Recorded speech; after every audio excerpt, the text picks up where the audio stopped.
Assalamualaikum warahmatullahi wabarakatuh. Selamat datang teman-teman di channel Hororian. Cerita misteri kali ini datang dari Pak Sukanta yang berprofesi sebagai pengusaha kos-kosan dan kontrakan. Berikut ini adalah kisah selengkapnya.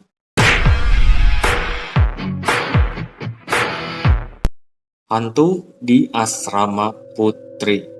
Sebelum para mahasiswa dihebohkan dengan kisah cerita hantu seram di Asrama Putri milik Pak Sukanta, beliau ini dulunya adalah orang terkaya di kampungnya. Namun perlahan kekayaannya habis terjual karena kejadian yang menggegerkan para mahasiswa yang mengontrak di kos-kosannya. Peristiwa ini memang menjadi tamparan sekaligus musibah bagi Pak Sukanta dan keluarganya.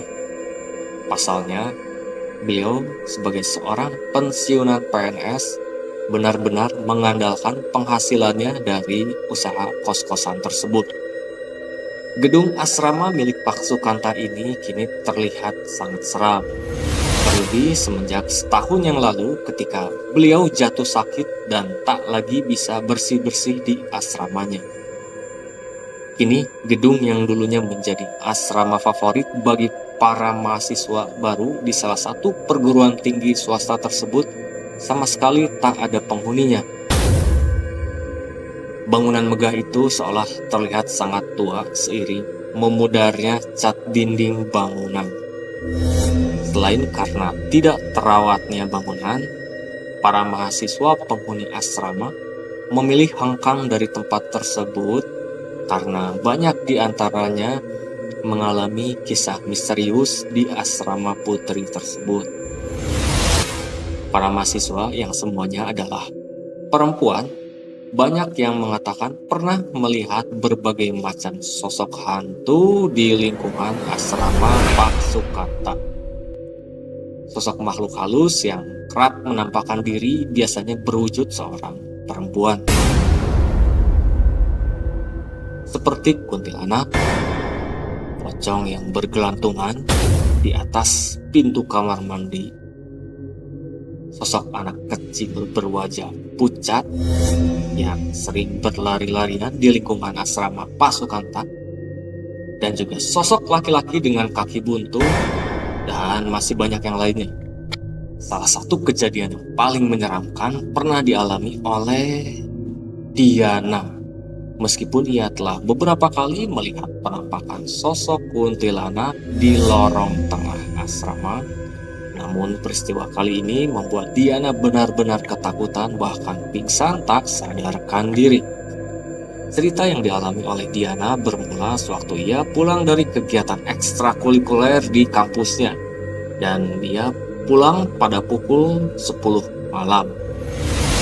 Diana diantar pulang oleh temannya sampai depan pintu gerbang asrama Pak Sukanta. Perasaan merinding dan takut memang sedikit dialami oleh Diana, terlebih semenjak penampakan kuntilanak beberapa waktu sebelumnya. Dia jadi sering bengong dan melamun bahkan sampai ketakutan. Pada malam itu suasana asrama sedikit berbeda dari sebelumnya. Selain karena hujan baru saja mengguyur seluruh daerah tersebut, rupanya selepas Diana berangkat mengikuti kegiatan kampus, lampu asrama sempat padam. Tak heran jika teman-teman Diana banyak yang sudah terlelap. Diana bercerita, sewaktu melewati lorong tengah yang hanya diterangi oleh bohlam remang-remang sekitar 10 watt, ia melihat ada sekelebat sosok kuntilanak yang tempo hari ia lihat. Perasaan was-was serta takut secara otomatis menghantui Diana. Ia berusaha untuk bergegas menuju kamarnya yang berada di lantai 3. Namun sewaktu ia menaiki tangga, di sebelah lorong yang berbatasan langsung dengan pekarangan belakang, seolah matanya tertuju di salah satu pucuk pohon pisang. Nahas, dia kembali melihat penampakan menyeramkan. Kali ini bukan sekedar kuntilanak, akan tetapi ia melihat sosok hantu pocong berada di ujung daun pisang. Saking takutnya, Diana menjerit hingga pingsan, sampai-sampai helm yang ia tenteng terjatuh dan membangunkan seluruh penghuni asrama. Setelah Diana siuman, baru dia bisa bercerita perihal apa yang barusan dialaminya. Semenjak itu, Diana memilih untuk pindah ke sebuah asrama perempuan yang letaknya tak jauh dari kampusnya. Tak hanya Diana yang menjadi korban kejahilan hantu penghuni asrama milik Pak Sukanta. Beberapa teman lain juga mengalami hal serupa setelah kejadian pertama yang dialami oleh Diana. Secara perlahan pula, seluruh mahasiswa memilih meninggalkan asrama milik Pak Sukanta untuk pindah ke tempat kos yang lain. Meskipun Pak Sukanta telah berusaha membujuk mereka dengan berbagai cara, termasuk memberikan diskon biaya asrama, namun rupanya ketentraman dan kenyamanan menjadi pilihan utama para mahasiswa.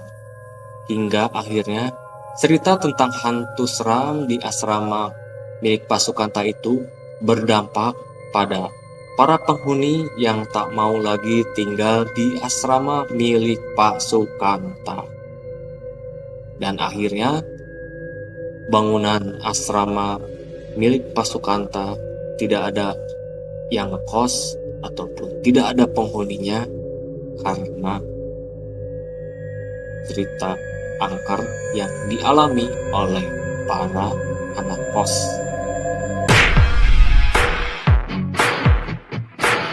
Sekian cerita horor untuk episode kali ini.